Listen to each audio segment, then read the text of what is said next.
کس ملک میں کون سے انداز سے قرآن مجید پڑھا جاتا ہے اور ہمیں کن اوقات میں کس انداز سے قرآن مجید پڑھنا چاہیے، جانیے قاری سید خالد کاظمی سے، جو دنیا کی سب سے قدیم اسلامک یونیورسٹی جامعۃ الازہر سے باقاعدہ ڈگری حاصل کر کے آئے ہیں۔ قاری سید خالد کاظمی جی، آپ جامعۃ الازہر دنیا کی سب سے بڑی اسلامک یونیورسٹی سے گریجویٹ ہیں جی، اور آپ دنیا کے مختلف ممالک میں قرآن پاک کو جو پڑھنے کے انداز ہیں یا لہجے ہیں جی، ان کو پڑھتے ہیں اور بڑی فراوانی کے ساتھ جی، آپ ایک منٹ میں چال بدلتے جاتے ہیں اپنی اس انداز میں جی۔ مجھے بتائیں یہ ہے کیا چیز اور یہ کیسے شروع کیا آپ نے، اور کتنے لہجے ہیں پوری دنیا کے اندر، اور کون کون سے مشہور ہیں اور کیسے پڑھتے ہیں؟ عرب کے اندر بنیادی طور پہ 8 لہجے ہیں کہ جو اس وقت مرکزی حیثیت رکھتے ہیں، 8 سٹائلز ہیں جن کو مرکزی حیثیت حاصل ہے، اور وہ ان سٹائلز کا کیا کنسیپٹ ہے، کیوں ان کو کریٹ کیا گیا، ان لہجوں کو کیوں تخلیق کیا گیا۔ بنیادی طور پہ ان لہجات کو کریٹ کرنے والے اہل فارس ہیں، ایران ہے، ترکی ہے، یا یہ جو آذربائیجان ہے، یہ جو کنٹریز ہیں عجمی کنٹریز، انہوں نے ان لہجوں کو کریٹ کیا ہے، خوبصورت پڑھنے کے سٹائلز کو کریٹ کیا ہے۔ ہاں، ان کو پڑھنے کا جو حق ادا کیا ہے وہ پھر عرب نے کیا ہے، یعنی مصر اس میں سر فہرست ہے، مصر ہے، شام ہے اور عراق ہے، یہ ان کے قراء بڑے مشہور ہیں۔ مصر کے تو ماشاءاللہ پوری دنیا میں جو ہے مشہور ہے۔ پھر جامعۃ الازہر کا ایک بہت بڑا نام ہے قرآن کریم کو خوبصورت پڑھنے میں، اور اس کے جو قراء ہیں وہ بڑے خوبصورت انداز سے، جیسے قاری عبدالباسط صاحب ہیں، جیسے ٹوٹل کتنے لہجے ہیں؟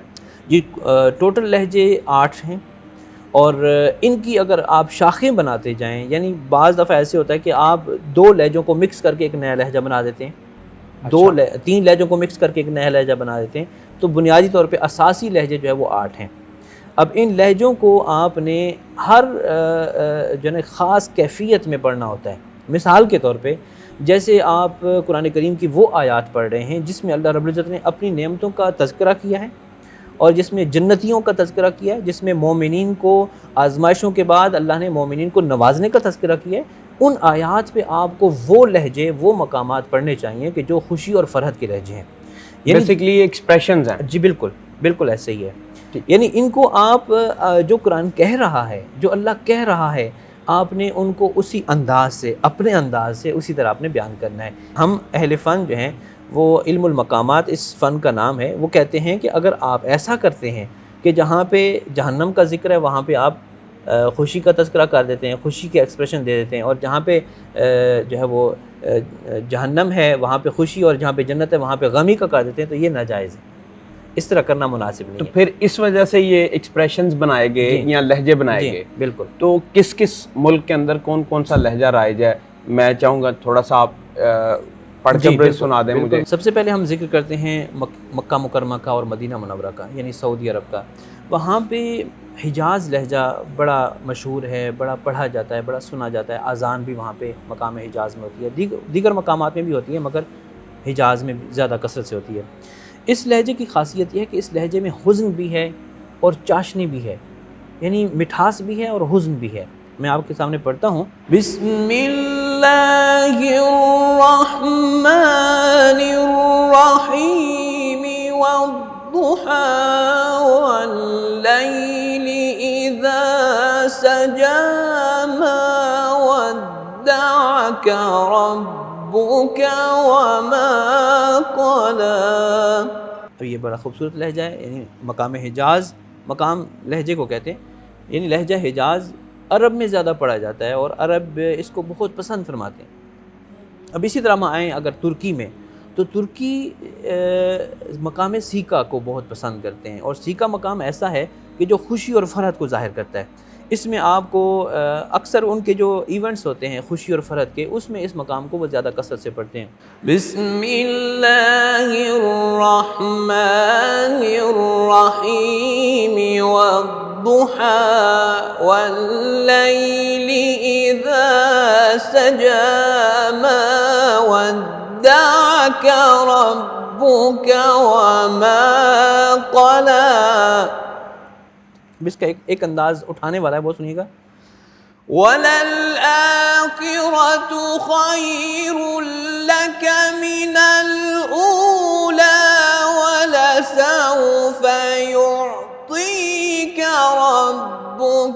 فترضى. یہ ہے مقام سی کا. واہ واہ. اس کے بعد اگر آپ فارس پہ آئیں یعنی ایران پہ آئیں تو وہ مقام نہاون کو بہت پسند کرتے ہیں. مقام نہاون کے بارے میں مشہور ہے کہ یہ ایک ایسا لہجہ ہے کہ جو دو محب اور محبوب آپس میں جو کلام کرتے ہیں نا، میٹھا کلام، محبت بھرا کلام، اس موقع پہ آپ اس کو مقام نہاون کے ایکسپریشن کو آپ ظاہر کرتے ہیں. بسم اللہ الرحمن الرحیم والضحى واللیل اذا سجى ما ودعك ربك وما قلى. جی یہ ایک ایسا لہجہ ہے کہ جس میں آپ کو وہ آیات سلیکٹ کرنی ہے کہ جس میں اللہ رب العزت اپنے محبوب سے ہم کلام ہو رہا ہے. یعنی جیسے قل ان کنتم تحبون اللہ فاتبعونی یحببکم اللہ، یا جیسے آپ حضور علیہ السلام کا جہاں پہ اللہ رب العزت نے تذکرہ کیا ہے، یا ایھا الرسول، یا ایھا المزمل، یا ایھا المدثر، یعنی اللہ کا حضور کو مخاطب کرنا، وہاں پہ یہ لہجہ آپ پڑھیں گے. اس کے ساتھ آپ اگر آپ پاکستان کی بات کریں، پاکستان انڈیا کی بات کریں، تو یہاں پہ مقام بیات بہت زیادہ پڑھا جاتا ہے. مقام بیات ایک ایسا لہجہ ہے کہ جو بنیادی طور پہ جو ہم کلام کرتے ہیں، عام کلام کرتے ہیں، اس کلام سے بڑا ملتا جلتا ہے. اور قراء کہتے ہیں کہ آپ جب بھی تلاوت شروع کریں تو آپ اسی مقام سے کریں، تاکہ آپ کا جو فلو ہے بات کرنے کے بعد آپ جب تلاوت شروع کرتے ہیں تو کوئی عجیب سا فیل نہ ہو. اسی مقام میں تلاوت شروع کی جاتی ہے تاکہ کلام اللہ اور کلام الناس میں جب آپ کلام الناس سے کلام اللہ میں منتقل ہوتے ہیں تو آسانی سے ہو جائے. بسم اللہ الرحمن الرحیم والضحى واللیل اذا سجى ما ودعك ربك وما قلى. جی یہ مقام بیات یہ بھی خوشی اور فرحت میں پڑھا جاتا ہے. اسی طرح دیگر لہجے ہیں. ایک مقام عجم ہے، وہ بڑا مشہور ہے. مقام عجم کے بارے میں مشہور ہے کہ اس مقام کو اہل عرب نے اہل عجم سے ادھار لیا ہوا ہے. بسم اللہ الرحمن الرحیم والضحى واللیل اذا سجى ما ودعك ربك وما قلى وللآخرة خير لك من الأولى. جی اس کے بعد ہمارے پاس مقام رہ گئے ہیں مقام کرد. مقام کرد یہ بنیادی طور پہ کردستان ایک علاقہ ہے عراق میں. جی جی. اس وہاں کے جو باسی ہیں وہ اس لہجے کو کثرت سے پڑھتے ہیں، اپنی موسیقی میں استعمال کرتے ہیں. اور یہ لہجہ تھوڑا سا مشکل بھی ہے، یعنی یہ مقام بیات کے ساتھ زیادہ ملتا جلتا ہے، مگر اس میں اس کی ادائیگی اہل فن جو ہے جو بہت کوئی ماہر ہو وہ اس کی ادائیگی بڑے کامل طریقے سے کر سکتا ہے. ورنہ عام قراء اس کو پڑھتے پسند زیادہ کرتے ہیں مگر اس کی پڑھنے میں وہ تھوڑی سی کمی آ جاتی ہے. تو وہ ہے بسم اللہ الرحمن الرحیم والضحى واللیل اذا سجى ما ودعك ربك وما قلى. کہ اگر غم کا مقام ہے تو اگر آپ یعنی حزن کا مقام ہے، اگر آپ فجر کی اذان میں اس کو استعمال کریں تو لوگ بجائے اس کے کہ وہ اٹھنے کے وہ پھر مزید ان کو غنودگی آئے گی، مزید وہ سوئیں گے. یعنی اس سماعت کے ساتھ اس کا بڑا گہرا ربط ہے.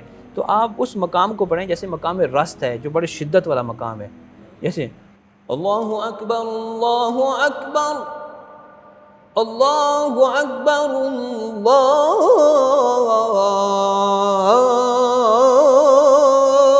اکبر.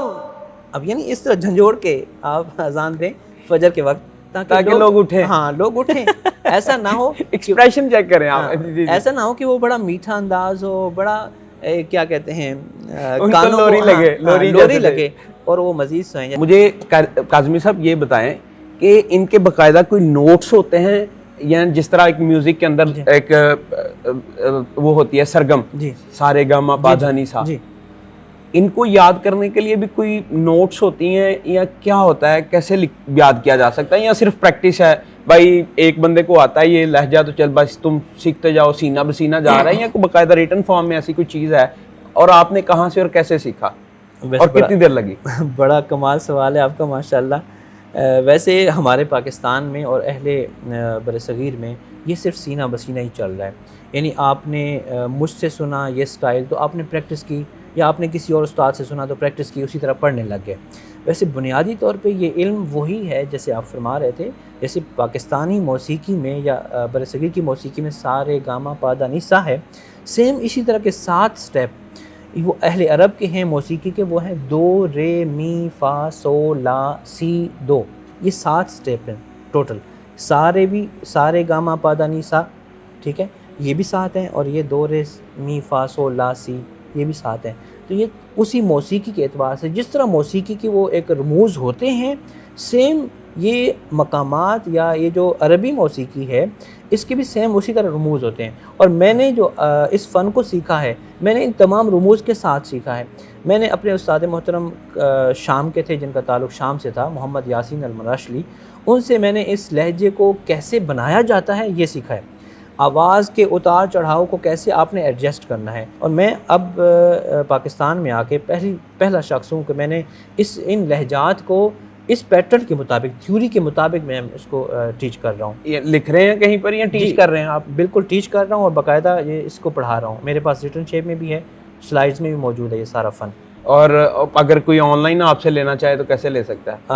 آن لائن میرے لیکچرز یوٹیوب پہ پڑے ہوئے، میرے اپنے نام سے ہے چینل، تو ویسے علم المقامات کورس کے نام سے یہ لیکچرز یوٹیوب پہ پڑے ہوئے ہیں۔ اس میں میں نے ہر لہجے کی بناوٹ کہ یہ لہجہ تخلیق بنا کیسے جاتا ہے، یہ صرف سنا کے نہیں کہ آپ نے اس کو بنانا کیسے ہے۔ جیسے مثال کے طور پہ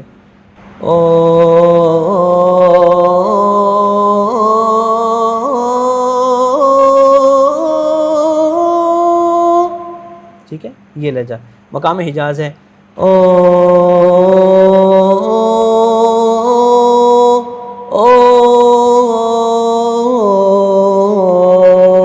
ٹھیک ہے، مقام حجاز،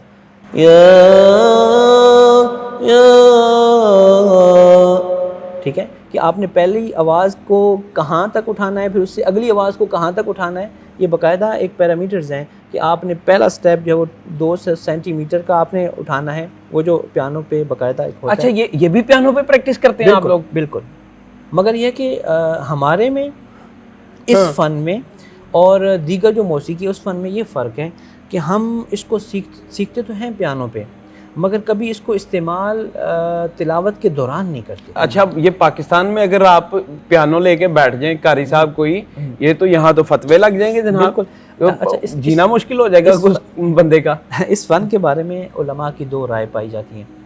بعض اس فن کو جائز نہیں سمجھتے، وہ اس لیے جائز نہیں سمجھتے، موسیقی تو بعد میں آئی ہے، وہ کہتے ہیں کہ یہ جو خوبصورت طریقے سے پڑھنا ہے، یہ اس کا تعلق موسیقی کے ساتھ ہو جاتا ہے تو یہ شرعی طور پہ ناجائز ہے۔ بعض علماء کہتے ہیں کہ نہیں، اس کو آپ ناجائز نہیں کہہ سکتے، ہاں اگر آپ یہ جو قرآن کریم کو خوبصورت پڑھنے کے جو قواعد ہوتے ہیں، یعنی فلاں حرف کو کیسے پڑھنا ہے، فلاں کو کیسے پڑھنا ہے، ان کا اگر آپ رعایت کر کے پڑھیں گے تو یہ جائز ہے۔ ینگ جنریشن جو اپنے آپ کو اس چیز میں لے کے آنا چاہتی ہے، امپروو کرنا چاہتی ہے، سب کو کیا پیغام دینا چاہیں گے؟ جی، میرا پیغام یہ ہے کہ اگر آپ اپنی تلاوت کو امپروو کرنا چاہتے ہیں تو آپ شیخ شہاد محمد انور، جن کا تعلق مصر سے ہے، وہ اب اس دنیا میں نہیں رہے، مگر ان کی ریکارڈنگز یوٹیوب پر اویلیبل ہیں، اور آپ ان ریکارڈنگز سے وہ طلباء کہ جو ابھی اس فن میں بالکل نئے ہیں، وہ اگر ان شیخ شہاد محمد انور کو سنیں گے تو وہ یقیناً بہت امپروو کریں گے۔ دیگر قراء جو کہ ایک ان کے جو درجات ہیں وہ بہت عالی ہیں، بہت اونچے لیول کے وہ قراء ہیں، تو وہ اپنی تلاوت میں بہت مکسر کرتے ہیں، بہت فن لے کے آتے ہیں، تو نئے بندے کے لیے یہ چیز مشکل ہوتی ہے۔ دوسرا، شیخ احمد مصطفیٰ کامل میرے استاد محترم ہیں، ان کی ریکارڈنگز موجود ہیں، وہ ان کی ریکارڈنگز ایسی ہیں کہ وہ بچوں کو سکھا رہے ہوتے ہیں، تو یہ بہت آپ کو نا وہ یوٹیوب پہ سہولت میسر ہوگی کہ آپ ان کی ریکارڈنگ سنیں کہ وہ کیسے بچوں کو سکھا رہے ہیں، پھر بچے ان کو کیسے پڑھ رہے ہیں، تو اس سے آپ کو بہت آسانی جو ہے نا وہ میسر ہوگی انشاءاللہ۔